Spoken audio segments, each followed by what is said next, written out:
Hey guys, this is Samir from HST class 6, 7, 8 and welcome to all of this session। चलो, तो आज हम हिंदी का लेसन नंबर 2 करने वाले हैं, ठीक है। क्लास 7 का वसंत जो बुक है वसंत उसका, ओके। चलो, तो स्टार्ट करते हैं कि सेकेंड लेसन जो है उसका नाम है दादी माँ, ठीक है। चलो,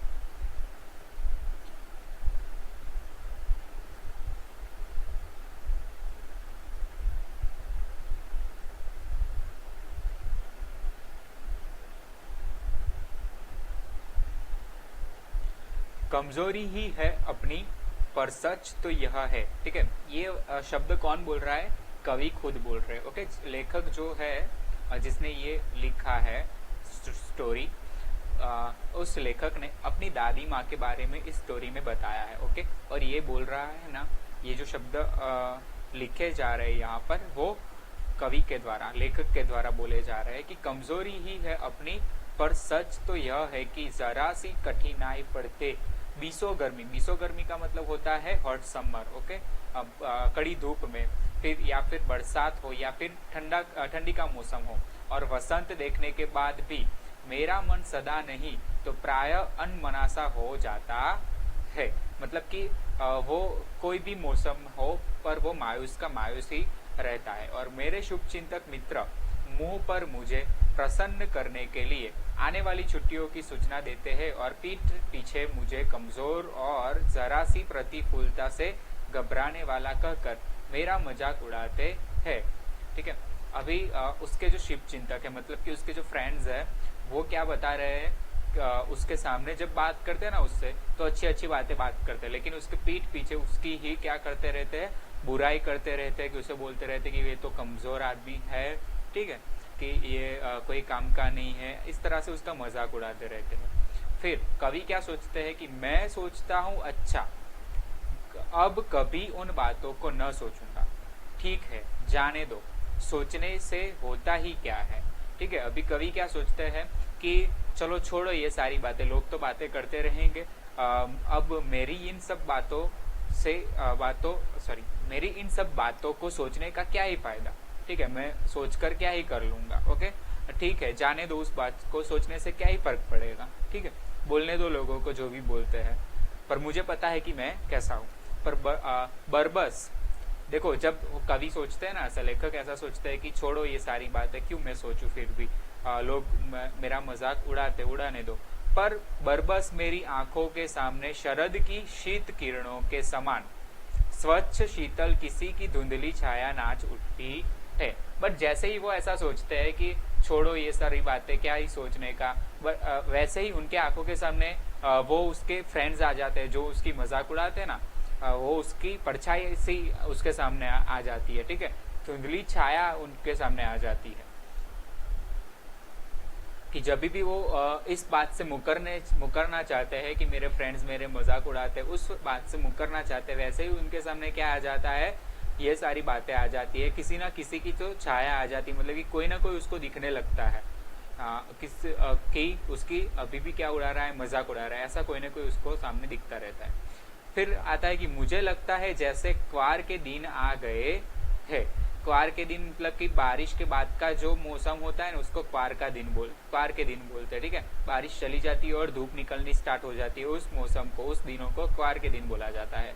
और मेरे गांव के चारों ओर पानी ही पानी हिलोरे ले रहा है। देखो, बारिश चली गई है पर अभी भी आपके आसपास देखोगे तो तालाब और वो सारी चीजें भरी हुई रहती है पानी से।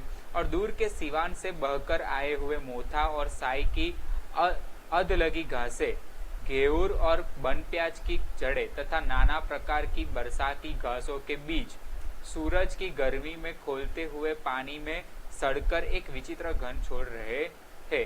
देखो, अभी क्या होता है कि कवि लेखक जहाँ पर से जा रहे हैं, वहां पर क्या है, आसपास जो भी घास उगी हुई है, ठीक है, जो भी एक्स्ट्रा प्लांट्स उग जाते हैं ना, ठीक है, ग्रो हो जाते हैं बारिश के पानी से, तो वो सारे अभी क्या हो रहे हैं, सूखने लगे हैं, क्योंकि बारिश तो चली गई, उनको पानी नहीं मिल रहा और धूप गिरने लगी है। तो उस टाइम जो ये घास और सूरज की गर्मी की वजह से सड़क पर जो भी प्लांट्स उगे हुए हैं, ठीक है, जो भी ग्रोथ किया है प्लांट्स ने, वो प्लांट्स एक अजीब सी क्या स्मेल छोड़ रहे हैं।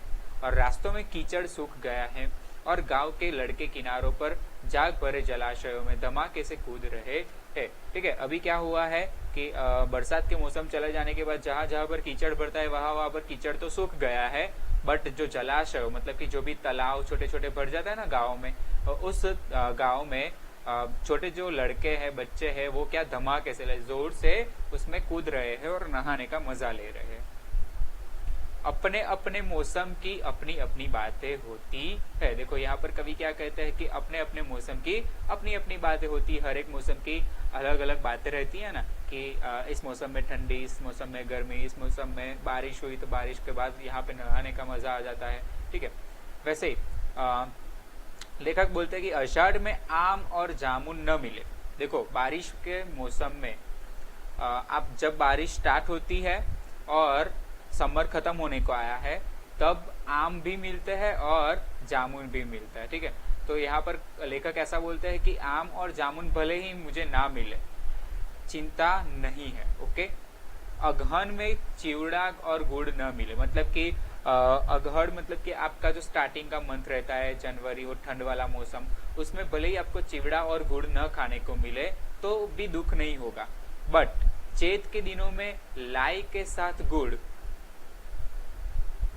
चैत के दिनों में लाई के साथ गुड़ की पट्टी न मिले, अफसोस नहीं। ठीक है, ये सारी चीजें मुझे ना मिले खाने को तो मुझे कोई अफसोस नहीं होगा, पर क्वार के दिनों में मतलब कि जब बारिश खत्म हो जाती है, उसके बाद जलाशय मतलब कि सारे तालाब भर जाते हैं, उस दिनों में इस गंधपूर्ण जाग भरे जल में कूदना न हो तो बड़ा बुरा मालूम होता है। मतलब कि अभी लेखक को इसमें नहाने का क्या आता है, मजा आता है। कहाँ पर, जहाँ पर बारिश का पानी भर गया हो, तालाब ऐसे छोटे छोटे भर गए हो, उस पानी में भले ही उसमें से स्मेल आती है, बट उस पानी में नहाने का मजा ही कुछ अलग आता है। तो कवि को अगर उस पानी में नहाने को नहीं मिलता है तो वो क्या लगता है, उनको थोड़ा बुरा लगता है। ओके, भले ही उनको दूसरे कोई सीजन में क्या ना मिले, कि आम ना खाने को मिले, जामुन खाने को न मिले, गुल खाने को ना मिले, चिवड़ा खाने को ना मिले तो चलेगा, बट क्वार के दिनों में अगर मुझे इस जलाशय में नहाने का मौका ना मिले तो बहुत बुरा लगता है। और मैं भीतर हुड़क रहा था, मतलब कि उनका मन तो बहुत ही था कि मैं नहाने जाऊं, तो 2-1 दिन ही तो कूद सका था, नहा धोकर बीमार हो गया। देखो अभी 2 दिन नहाए, लेखक क्या किया, 2 दिन नहाए उस पानी में और फिर वो तो बीमार हो गए। और हल्की बीमारी न जाने क्यों मुझे अच्छी लगती है, पर उनको ये बीमारी क्या लगने लगी थी, थोड़ी अच्छी लगने लगी थी। क्यों, वो देखते कि थोड़ा थोड़ा ज्वर हो, सर में साधारण दर्द और खाने के लिए दिन भर नींबू और साबु, लेकिन इस बार ऐसी चीज नहीं थी। ज्वर जो चढ़ा तो चढ़ता ही गया, रजाई पर रजाई और उतरा रात 12 बजे के बाद। देखो अभी क्या बुखार, ज्वर मतलब कि बुखार उनको चढ़ने लगा, साधारण दर्द भी था सर में। ओके, और दिन भर नींबू और साबु, दिन भर क्या पीना पड़ता था, नींबू पानी पीना पड़ता था। और साबु का मीनिंग यहाँ पर क्या बताया है कि एक खाने की चीज होती है, वही खाने का रहता है, लेकिन इस बार ऐसी चीज नहीं थी। हर बार उन्हें क्या रहता था कि ऐसा दिन भर नींबू पानी पियो और थोड़ा सा आराम करो। ओके, लेकिन इस बार ऐसी चीज नहीं थी। ज्वर जो चढ़ा मतलब कि एक बार बुखार जो चढ़ा तो चढ़ता गया और उसकी वजह से उनको ठंड लगने लगी, इसलिए उनके पर रजाई पे रजाई डालते गए वो। ठीक है, रजाई पे रजाई ओढ़ने लगे। और कब उतरा उनको ये बुखार, रात 12 बजे के बाद उतरा। ओके, चलो। दिन में मैं चादर लपेटे सोया था, दादी माँ आई। देखो दिन में क्या हुआ कि वो चादर लपेट के सो रहे थे क्योंकि वो बीमार थे। फिर दादी माँ आई, शायद नहा कर आई थी।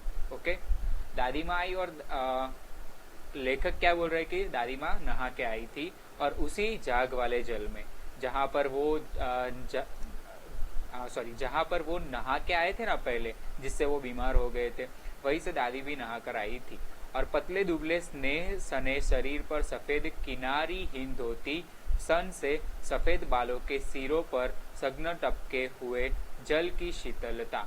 देखो दादी नहा कर आई थी और सफेद किनारीहीन, ठीक है, बॉर्डरलेस किनारीहीन मतलब कि सफेद धोती पहन के आई थी और सफेद बालों के सिरों पर सघन टपके हुए जल, मतलब कि वो उनके बाल गीले थे तो उनके बालों में से क्या टपक रहा था, थोड़ा पानी टपक रहा था।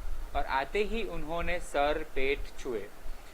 अभी क्या किया कि ये लेखक बीमार थे, तो जैसे ही दादी माँ आई तो दादी माँ ने क्या किया, उनके सर और पेट को छुआ और आंचल की गांठ खोल किसी अदृश्य शक्तिधारी के चबूतरे की मिट्टी मुंह में डाली और माथे पर लगाई।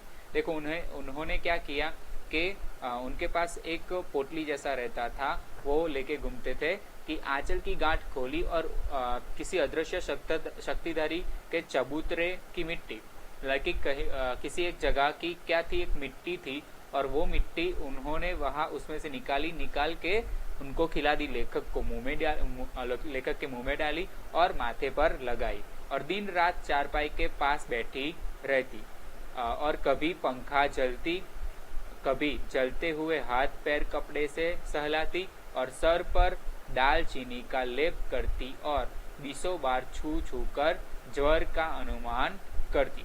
अभी देखो कि दादी माँ उसकी कितनी सेवा करती थी, ठीक है। जैसे ही वो बीमार हुए तो उन्होंने वो मिट्टी खिलाई और मिट्टी सर पे लगाई। फिर क्या हुआ था कि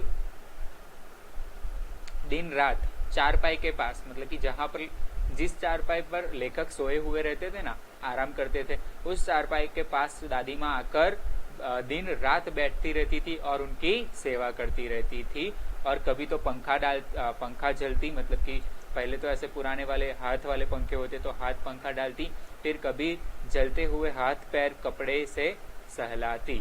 ओके, मतलब कि उनको अगर ठंडी लगती तो ठंडी लगने की वजह से उनको क्या करती कि कपड़े से उनकी बॉडी को सहलाती थी तो उनको अच्छा लगता था। और सर पर दालचीनी का लेप करती थी, दालचीनी का लेप सर पर लगाती थी, ठीक है दादी माँ। और बहुत बार, हर बार क्या 20 बार, मतलब कि बहुत बार छू कर हर बार चेक करती थी कि ज्वर, मतलब कि बुखार उतरा है या नहीं, वो चेक करती थी, ठीक है। फिर हांडी में पानी आया कि नहीं, उसे पीपल की छाल से छोका कि नहीं, ठीक है। हांडी में पानी आया कि नहीं, मतलब कि एज यूजुअल पानी घर में आया कि नहीं, फिर उसे पीपल की छाल से छोका कि नहीं। खिचड़ी में मूंग की दाल एकदम मिल तो गई है, कोई बीमार के घर में सीधे बाहर से आकर तो नहीं चला गया। और आधी लाखों प्रश्न पूछ कर घर वालों को परेशान कर देती। देखो अभी घर वालों को क्या पूछती रहती है दादी माँ, यही पूछती रहती कि क्या पानी आया है, फिर पीपल की छाल से छोका कि नहीं, फिर खिचड़ी में मूंग की दाल एकदम मिल गई है कि नहीं। तो वो ऐसे बहुत सारे नॉर्मली क्या पूछती रहती थी, वो सवाल पूछती रहती थी। और यही सारे सवाल पूछ कर घर वाले को क्या करती रहती थी, परेशान कर देती थी। परेशान करना, दादी को ऐसा नहीं लगता कि मैं उनको परेशान कर रही हूँ, ठीक है, बट उनको ऐसी चिंता रहती थी कि ये सारी बातें हुई थी कि नहीं हुई थी, कोई मुझे ये बताना तो नहीं भूल गया कि कोई बीमार हमारे घर पे आया था, मुझसे कोई मदद मांगने कोई आया था कि नहीं, ठीक है। ये सारी बातें सबको वो घर वालों से पूछती थी कि कोई आया था कि नहीं, किसी को हमारी मदद की ज़रूरत है कि नहीं, ठीक है। तो ये सारी बातें पूछ कर घर वालों को परेशान कर देती थी। ओके, उनका ऐसा इंटेंस नहीं था कि मैं परेशान करूं, बट घर वालों को क्या लगता था कि ये दादी माँ ऐसे ही सवाल क्यों पूछ रही है इतने सारे, ठीक है। फिर दादी माँ को गवई गांव की 50 किस्म की दवाइयों का नाम याद थे। ओके, और दादी माँ को बहुत सारे 50 जितनी दवाइयाँ जो बीमारियां रहती थी, उस अलग अलग बीमारी के लिए अलग अलग दवाइयों के नाम याद थे। और गांव में कोई बीमार होता उसके पास पहुंचती और वहां भी वही काम। ओके, गांव में अगर कोई बीमार रहता ना तो दादी माँ को बुलाते थे, तो दादी माँ भी वही जाकर यही करती थी कि हाथ छूना और माथा छूना या फिर पेट छूना, ये तीनों चीज को छूती थी। और फिर भूत से लेकर मलेरिया, सरसाम, निमोनिया तक का अनुमान विश्वास के साथ सुनाती। ओके। फिर इतने सारा एक्सपीरियंस होने के बावजूद, और इतना सारा एक्सपीरियंस है, ठीक है, इतनी सारी उम्र है दादी माँ की, तो दादी माँ क्या कर देती थी कि हाथ, माथा और पेट छूकर ही बता देती थी कि इनको कौन सी बीमारियां है, मलेरिया है, सरसाम है, निमोनिया है, या फिर कोई भूत है। ओके, पहले के ज़माने में तो ऐसा माना जाता था ना कि भूत प्रेत का साया है इस पे, ऐसा। तो वो सारी चीज़ें क्या एक अनुमान करके वो बता देती थी, ठीक है, एजप्शन करके बता देती थी कि यही वो चीज़ होगी, और पूरे विश्वास के साथ, ओके, गारंटी की नहीं, इनको यही बीमारी होगी।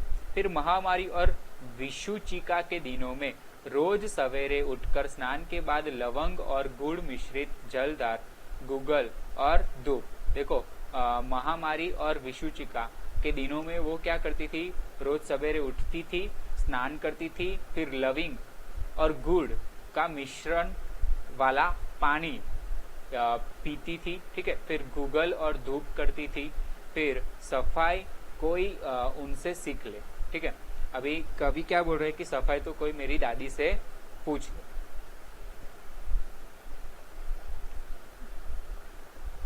कि दवा में देर होती, मिश्री या शहद खत्म हो जाता, चादर या गिलाफ नहीं बदले जाते, तो वे जैसे पागल हो जाती। देखो अभी दादी क्या थी, थोड़ी बहुत ही हाइजीन थी, मतलब कि कोई भी चीज़ चला नहीं लेती थी वो, कि अगर दवा में देर हुई 12 बजे, मतलब कि 12 बजे दवाई खा ही लेनी है।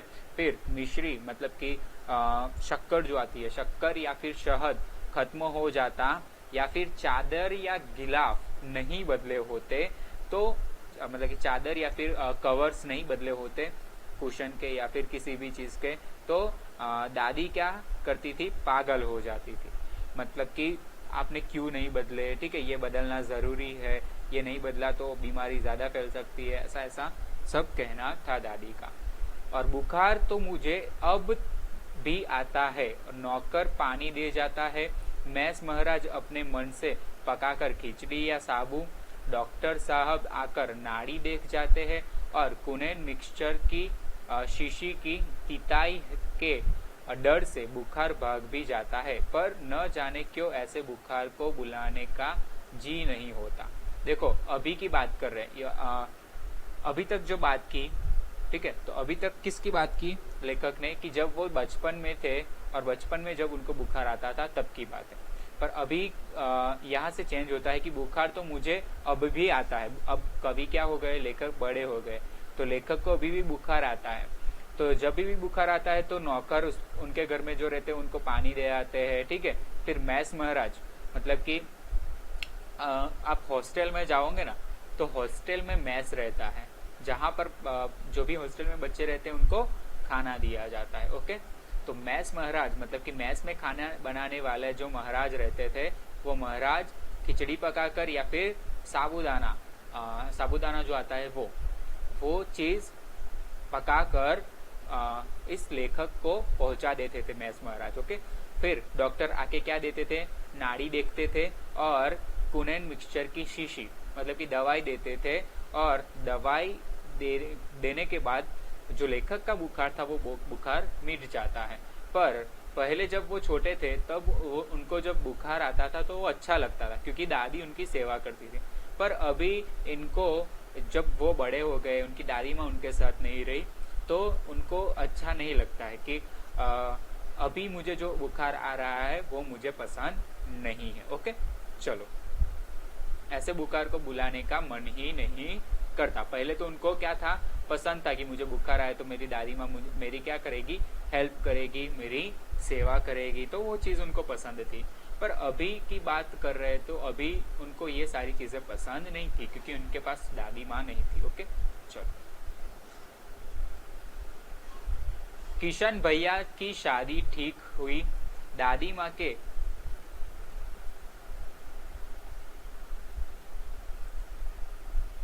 किशन भैया की शादी ठीक हुई मतलब कि शादी तय हुई। दादी माँ के उत्साह और आनंद का क्या कहना। किशन भैया जो लेखक के भैया थे, उनकी शादी फिक्स हुई, ओके। तो फिर दादी माँ खुश हो गई कि दिन भर गायब रहती, सारा घर जैसे उन्होंने सर पर उठा लिया हो। पड़ोसी ने आती, बहुत बुलाने पर दादी माँ आती, बहन बुरा न मानना, कार परोजन का घर ठहरा, एक काम अपने हाथ से न करूं तो होने वाला नहीं है। अभी क्या होता कि दादी, अभी घर में शादी होती है ना, तो दादी माँ क्या करती है कि पूरा घर, मतलब कि पूरी जिम्मेदारी अपने पर उठा लेती है कि ये काम करना है, वो काम करना है। और कभी कभी पड़ोसन आती उनके घर, तो दादी माँ क्या बोलती कि बहन बुरा मत लगाना, पर अभी ये शादी का घर है, तो शादी के घर में बहुत सारे क्या रहते हैं, कामकाज रहते हैं, तो फ्री होते ही नहीं है हम। ओके, ऐसा बोलती थी दादी माँ पड़ोसन को। फिर जानने को यो सभी जानते थे कि दादी माँ कुछ करती नहीं, पर किसी काम में उनकी अनुपस्थिति वस्तुतः विलंब का कारण बन जाती है। मतलब कि अभी सभी लोग जानते हैं कि देखो दादी माँ कोई काम तो करती है नहीं वैसे, पर दादी माँ को मन में क्या रहता कि अभी मुझे इतना सारा काम करना है, पर किसी काम में उनकी अनुपस्थिति, मतलब कि कोई भी काम हो और उसमें दादी माँ ना रहे तो क्या खड़ा होता था, विलम्ब, कोई ना कोई प्रॉब्लम खड़ी हो जाती थी। और उन्हीं दिनों की बात है, एक दिन दोपहर को मैं घर लौटा, बाहरी निकसार में दादी माँ किसी पर बिगड़ रही थी। मतलब कि अभी कवि कहाँ से आ रहे, लेखक कहाँ बाहर से आ रहे, दोपहर घर पे लौटे और बाहर उन्होंने देखा कि दादी माँ किसी के पर बिगड़ रही है, मतलब कि किसी पर गुस्से है अभी। और देखा पास के कोने में दुबकी रामी की चाची खड़ी है, और पास के कोने में, और वहीं पे जहां पर दादी बिगड़ रही थी, मतलब दादी जिस पे गुस्सा हो रही थी, वही नजदीक में कौन खड़ा था, दुबकी रामी की चाची खड़ी थी। और सो न होगा धन्नो, रुपए मई सूद के आज दे दे, तेरी आंख में तो शर्म है नहीं, मांगने के समय कैसी आई थी, पैरों पर नाक रगड़ती फिरी, किसी ने एक पाई भी न दी, अब लगी है आजकल करने, फसल में दूंगी, फसल में दूंगी, अब क्या तेरी खातिर दूसरी फसल कटेगी। देखो अभी क्या कर रही थी दादी, क्यों बिगड़ रही थी कि दादी के पास से ये दुबकी रामी की चाची ने क्या लिए थे, थोड़े पैसे लिए थे, तो बहुत टाइम हो गया था, पर सूद समय कौन लौटा नहीं पाया पैसा, ये चाची, दुबकी रामी की चाची पैसे लौटा नहीं पाई।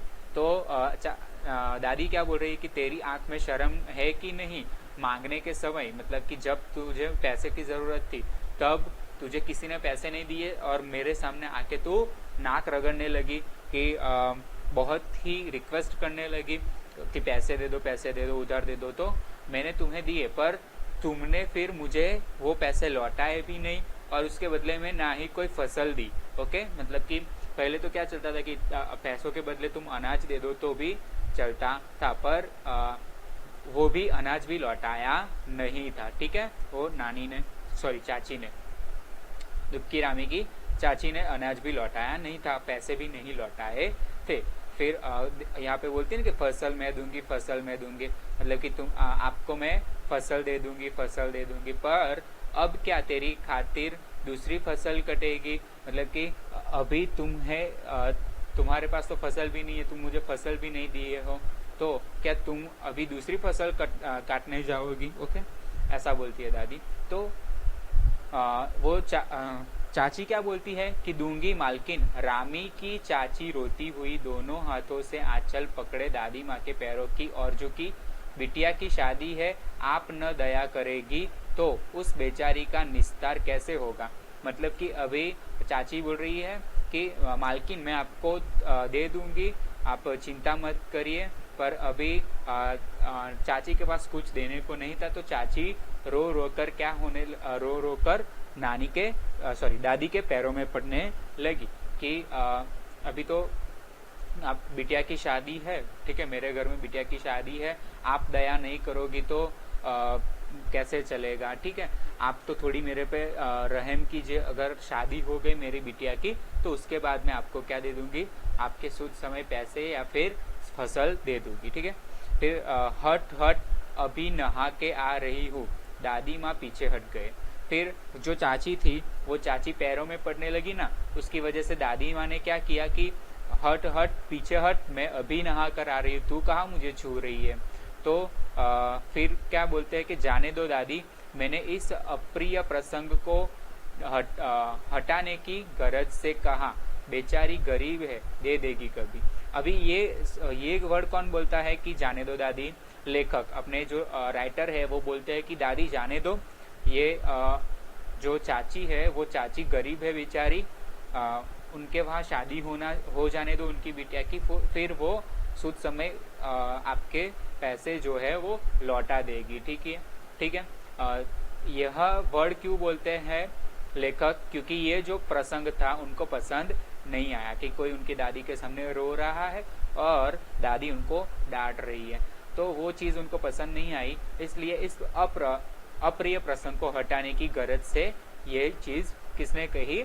लेखक ने कही कि बेचारी गरीब है, दे देगी कभी पैसा। ओके, तो चल चल चला है समझाने, ये कौन बोलती है? दादी। दादी बोलती है कि तू बड़ा आया मुझे समझाने कि मुझे क्या करना है क्या नहीं। ओके, तो मैं चुपके से आंगन की ओर चला गया और कई दिन बीत गए, मैं इस प्रसंग को एकदम भूल सा गया। और एक दिन रास्ते में रामी की चाची मिली। अभी क्या हुआ कि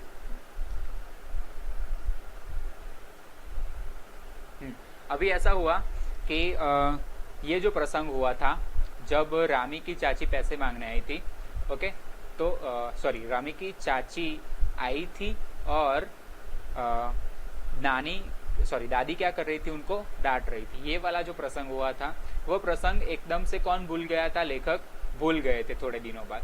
फिर एक दिन क्या हुआ कि रास्ते में लेखक को कौन मिल गया? रामी की चाची मिल गई। वह दादी को पूतो फलो दूधो नहाओ का आशीर्वाद दे रही थी और मैंने पूछा क्या बात है धन्नो चाची?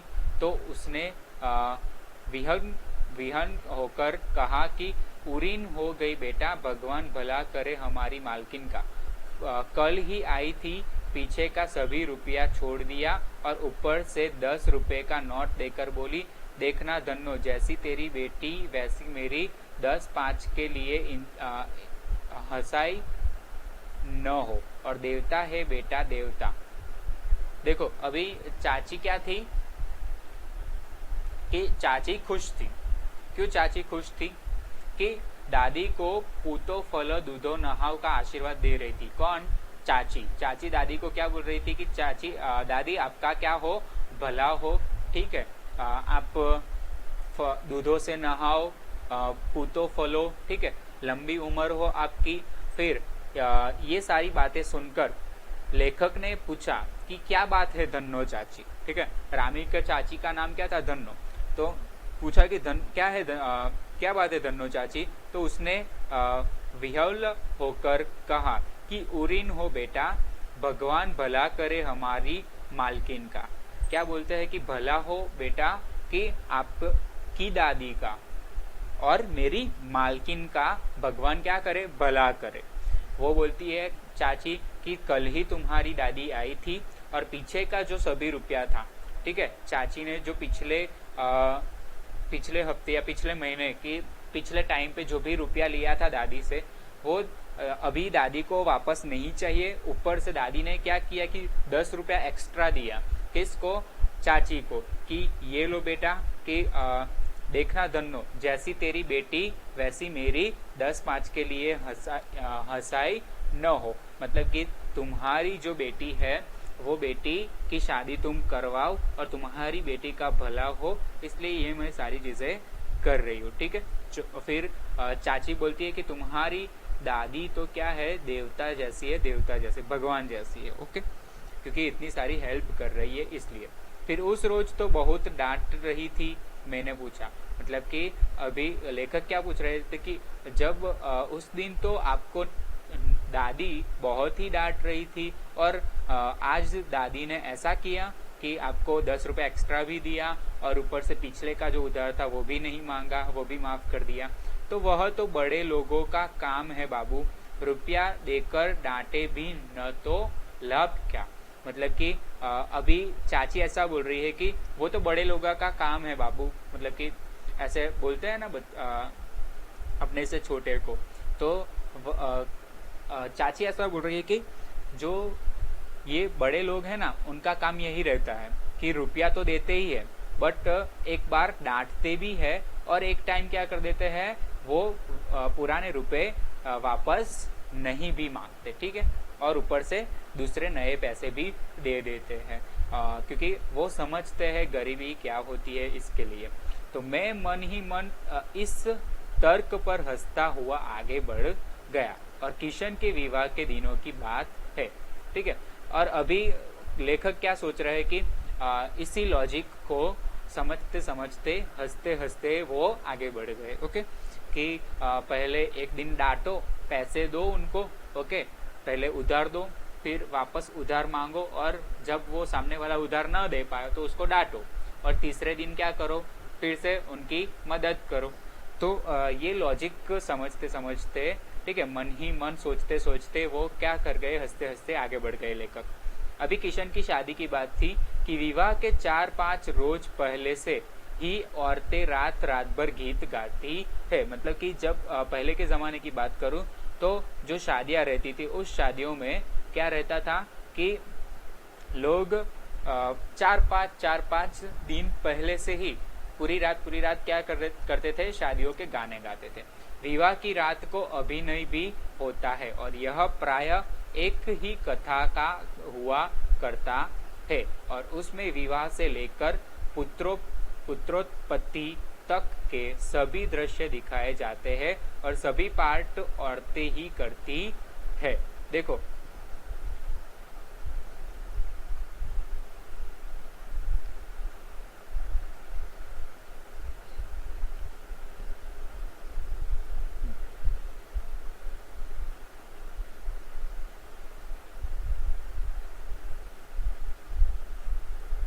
यहाँ पर क्या है कि यहाँ पर एक कथा रची जाती है, ठीक है, एक नाटक सा किया जाता है कि उसमें विवाह से लेकर पुत्रोत्पत्ति तक के सभी दृश्य दिखाए जाते हैं। कि उस नाटक में क्या किया जाता है कि जो भी घर की औरतें होती है, वो औरतें क्या करती है, ये पूरा नाटक का पार्ट एक मतलब कि शादी का जो भी रस्में रहती है, वो शादी की सारी रस्में एक नाटक के रूप में रजू करती है। और फिर लेखक बोलते कि मैं बीमार होने के कारण बारात में न जा सका, और मेरा ममेरा भाई राघव दालान में सो रहा था, और वह भी बारात जाने के बाद पहुंचा था, और औरतों ने उस पर आपत्ति की। अभी क्या हुआ कि मैं बीमार होने के कारण, लेखक बीमार होने के कारण बारात में ना जा सके, तो मेरा ममेरा भाई मतलब कि उसका चचेरा भाई राघव दालान में सो रहा था, ठीक है। राघव एक तरफ क्या कर रहा था, सो रहा था, और वह भी बारात जाने के बाद पहुंचा था, और औरतों ने उस पर आपत्ति की कि औरतों ने उस पर सवाल उठाए कि तुम सो रहे थे और बारात जाने के बाद तुम क्यों पहुंचे, ठीक है, तुम लेट क्यों हो गए। तो दादी माँ बिगड़ी, दादी माँ को गुस्सा आया कि लड़के से क्या पर्दा, लड़के और ब्रह्मा का मन एक सा होता है। अभी दादी माँ क्या बोलती है कि लड़के का क्या पर्दा, ठीक है, लड़की की क्या गलती कि लड़का तो ब्रह्मा का क्या होता है, ब्रह्मा जैसा होता है लड़का, ठीक है। कि मुझे भी पास ही एक चारपाई पर चादर उड़ाकर दादी माँ ने चुपके से सुला दिया था, और वही बड़ी हंसी आ रही थी। सोचा कहीं जोर से हंस दूं, भेद खुल जाए तो निकाल बाहर किया जाऊंगा, पर भाभी की बात पर हंसी रुक न सकी और बंडा फोड़ हो गया, और देबू की माँ ने चादर खींच ली।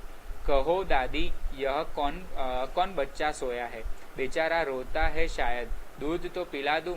हाथ पाई शुरू हुई, दादी माँ बिगड़ी, लड़के से क्यों लगती है।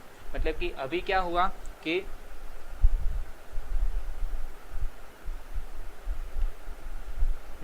दादी माँ ने ऐसा बोला ना कि लड़के से क्या पर्दा, लड़के तो क्या होते हैं, ब्रह्मा के रूप के होते हैं। तो फिर दादी माँ ने क्या किया कि इस लेखक को, मुझे भी मतलब कि लेखक को उसी चारपाई के नजदीक चादर ओढ़ाकर सुला दिया, चुपके से सुला दिया। फिर बड़ी हंसी आ रही थी, उसकी वजह से लेखक को क्या आ रहा था, बड़ी हंसी आ रही थी। सोचा कि कहीं जोर से हंस दूं तो भेद खुल जाएगा। मतलब कि अगर मैं जोर से अभी हंस दूंगा तो क्या हो जाएगा, मजाक बन जाएगा, भेद खुल जाएगा। तो निकाल बाहर किया जाऊंगा, मतलब कि अभी क्या होगा कि बाहर निकाल दिया जाएगा। पर भाभी की बात पर हंसी रुक न सकी और भंडाफोड़ हो गया। अभी भाभी ने कुछ बात बोली होगी तो उस बात पर उससे हंसी रोकी नहीं गई। ओके, और फिर क्या किया कि वो हंस पड़ा, जोर से हंस पड़ा। फिर देबू की माँ ने चादर खींच ली। जो चादर लेखक ने उड़ी हुई थी वही चादर खींच ली देबू की माँ ने, क्योंकि लेखक हंस रहे थे। तो कहो दादी, यह कौन बच्चा सोया है, बेचारा रोता है शायद। अभी देबू की माँ क्या बोल रही कि दादी ये कहो कि ये बच्चा कौन सा है जो सो रहा है, बेचारा रोता हुआ लग रहा है, उसको दूध पिला दूं। हाथ पाई शुरू हुई। दादी माँ बिगड़ी, लड़के से क्यों लगती हो, मतलब कि अभी थोड़ी बोला बोली हुई और देबू की माँ और दादी के बीच में कि अभी तुम इन लड़कों से क्यों लड़ रही हो। ओके, सुबह रास्ते में देबू की माँ मिली, कल वाला बच्चा भाभी, ठीक है। अभी मजाक उड़ाते उड़ाते दूसरी दिन सुबह में क्या हुआ कि रास्ते में देबू की माँ किसको मिली, इस लेखक को मिली। तो फिर देबू की माँ बोल रही थी कि कल वाला बच्चा भाभी, मैं वहां से जोर से भागा और दादी माँ के पास जा खड़ा हुआ, और वस्तुतः किसी प्रकार का अपराध हो जाने पर जब हम दादी माँ की छाया में खड़े हो जाते अभय दान मिल जाता। ठीक है, तो वो मजाक उड़ा रही थी देबू की माँ। ठीक है, तो लेखक ने क्या किया कि वो दादी माँ के पास जाके खड़े हो गए, और जब भी दादी माँ के पास खड़े हो गए तो उनको क्या लगा कि एक अभयदान मिल गया। ऐसा लगा कि एक यहाँ पर ही उनको अच्छा लग रहा था दादी माँ के पास। और स्नेह और ममता की मूर्ति दादी माँ की एक एक बात आज कैसी कैसी मालूम होती है। परिस्थितियों का वात्या चक्र जीवन को सूखे पत्ते सा कैसा नचाता है, इसे दादी माँ खूब जानती थी। और दादा की मृत्यु के बाद से ही वे बहुत उदास रहती थी। अभी क्या हो रहा था, स्नेह और ममता, मतलब कि सुख और ममता की मूर्ति कौन थी, दादी माँ। दादी माँ के पास रहते ही लेखक को स्नेह का अनुभव होता था और ममता का अनुभव होता था। वो आज उनको क्या आ रहा है, याद आ रही है दादी माँ की। और परिस्थितियों का वात्या चक्र, मतलब कि जो अलग अलग परिस्थितियों में कैसे हैंडल कर लेती थी दादी माँ, ठीक है, वो सारी चीजें उनको याद आती थी। और दादा की मृत्यु के बाद से ही वे बहुत उदास रहती थी। दादी माँ क्या रहती थी कि दादा की जब भी मृत्यु हो गई उसके बाद दादी माँ बहुत उदास रहती थी और संसार उन्हें धोखे की टट्टी मालूम होता। और दादा ने उन्हें स्वयं जो धोखा दिया वे सदा उन्हें आगे भेजकर अपने पीछे जाने की झूठी बात कहा करते थे। मतलब कि अभी क्या हुआ कि दादा ने उन्हें स्वयं जो धोखा दिया, मतलब कि दादा मर गए तो दादी माँ को क्या लगता था, धोखा लगता था कि दादा मर गए हैं, तो वे सदा उन्हें आगे भेजकर अपने पीछे जाने की झूठी बात कहा करते थे। दादा क्या बोलते थे कि तुम्हारी दादी मरेगी उसके बाद ही मैं मरूंगा, बट दादा तो पहले मर गए। इसलिए दादी ने क्या बोला कि दादी को क्या लगा कि दादा ने धोखा दिया। और दादा की मृत्यु के बाद कुकुर मुत्ते की तरह बढ़ने वाले मुंह में राम बगल में छुरी वाले दोस्तों की शुभ चिंता ने स्थिति और भी डावाडोल कर दी। और दादा के श्राद्ध में दादी माँ के मना करने पर भी पिताजी ने तो अतुल संपत्ति व्यय की, वह घर की तो थी नहीं।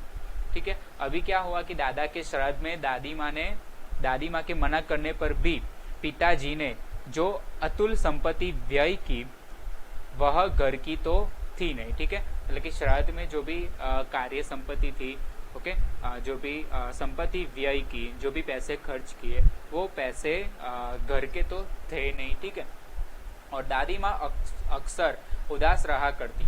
और माघ के दिन थे, कड़ाके का जाड़ा पड़ रहा था, पछुआ का सन्नाटा और पाले की शीत हड्डियों में घुसी पड़ती। और शाम को मैंने देखा दादी माँ गीली धोती पहने कोने वाले घर में एक संदूक पर दिया जलाए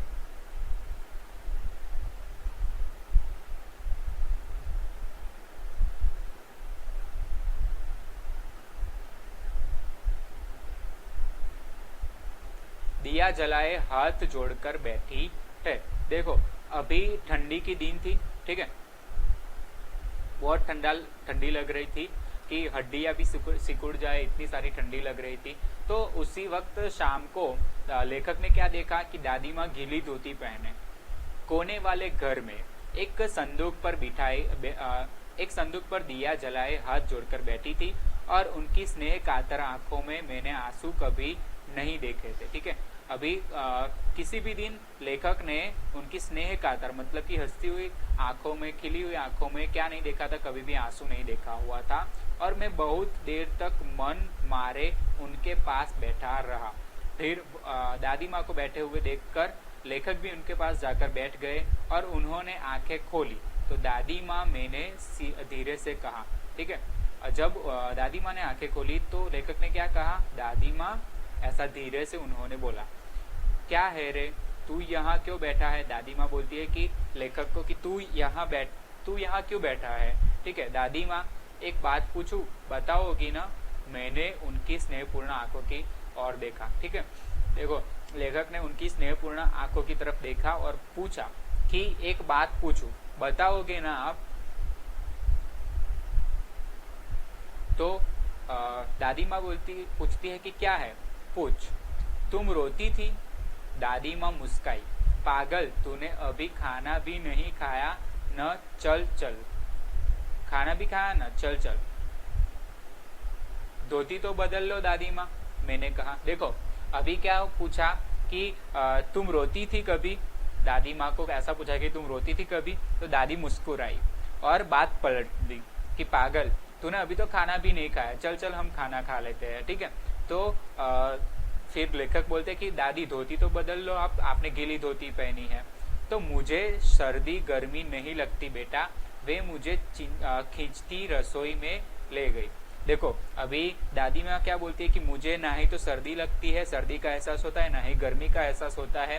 वैसी बात बोलकर दादी माँ लेखक को कहाँ पर ले गई? खींचती हुई रसोई में ले गई। और सुबह मैंने देखा चारपाई पर बैठे पिताजी और किशन भैया मन मारे कुछ सोच रहे थे। फिर सुबह देखा कि चारपाई पर बैठकर पिताजी मतलब कि लेखक के पिताजी और किशन भैया कुछ मन ही मन सोच रहे थे। दूसरा चारा ही क्या है? बाबू बोले, रुपया कोई देता नहीं, कितने के तो अभी पिछले भी बाकी है। और वे रोने रोने से हो गए। ठीक है, अभी दोनों लोग क्या बात कर रहे हैं कि दूसरा चारा ही क्या है? बाबू बोले मतलब किशन भैया बोले कि रुपया कोई देता नहीं है, कितने के तो अभी पिछले भी बाकी है, मतलब कि पहले जिनको मैंने रुपए दिए थे वो लोग भी अभी भी पैसा वापस कर नहीं रहे। ठीक है, वो रोने जैसे हो गए थे। और रोता क्यों है रे? दादी माँ ने उसका माथा सहलाते हुए कहा, मैं तो अभी हूँ ही। मतलब कि अभी क्या बोल रहे हैं कि पिताजी बोल रहे कि सॉरी दादी माँ बोल रही है पिताजी को कि तुम रो क्यों रहे हो। ठीक है, तो उसका माथा सहलाते हुए दादी माँ ने कहा कि मैं तो अभी जिंदा हूँ, तुम क्यों रो रहे हो? उन्होंने संदूक खोलकर एक चमकती सी चीज निकाली। तेरे दादा ने यह कंगन मुझे उसी दिन के लिए पहनाया था, उनका गला भर आया। देखो अभी क्या बोल रहे हैं कि दादी माँ संदूक खोल रहे हैं और संदूक में से क्या निकाल रहे हैं? चमकती सी चीज निकाल रहे हैं, जो क्या है? सोने के कंगन है। और वो कंगन क्यों पहनाए थे दादा ने? क्योंकि कभी भी परिवार में पैसों की दिक्कत आए तो वो कंगन बेचकर पैसे का इंतजाम हो सके उसके लिए। ठीक है, फिर उनका गला भराया और मैंने इसे पहना नहीं, इसे सहेज कर रखती आई हूँ और यह उनके वंश की निशानी है। और उन्होंने आंसू पोंछकर कहा, पुराने लोग आगा पीछा सब सोच लेते थे बेटा। अभी क्या बोलते हैं दादी बोलते हैं किशन और पिताजी को, मतलब कि लेखक के पिताजी को, कि बेटा पहले के ज़माने के लोग जो रहते थे ना, वो आगे पीछे सभी का सोच लेते थे कि अगर आगे जाके कोई एक्सीडेंट होता है, कोई भी चीज़ होती है तो उसमें मेरा परिवार फंस ना जाए, उसका पूरा इंतज़ाम कौन कर लेते थे? पुराने लोग कर लेते थे। ओके, सचमुच मुझे दादी माँ शाप भ्रष्ट देवी सी लगी और धुंधली छाया विलीन हो गई और मैंने देखा दिन काफी चढ़ आया है पास के लंबे खजूर के पेड़ से उड़कर एक कौवा अपनी घिनौनी काली पांखें फैलाकर मेरी खिड़की पर बैठ गया है। देखो अभी क्या हुआ कि ये सारी खत्म हुआ ये सभी चीज, और सचमुच मुझे दादी माँ कैसी लगी, शाप भ्रष्ट लगी। मतलब कि शाप को भ्रष्ट करने वाली, अपने पे कोई भी प्रॉब्लम आती है तो प्रॉब्लम को दूर करने वाली लगी, और धुंधली छाया विलीन हो गई। और मैंने देखा दिन काफी चढ़ा है, मतलब कि दोपहर जैसा हो गया था, और पास के लंबे खजूर के पेड़ से उड़कर एक कौवा, मतलब कि पास में एक लंबा खजूर का पेड़ था, उस पर से कौवा उड़ता उड़ता कहाँ पर आ गया था, खिड़की पर बैठ गया था, लेखक की खिड़की पर।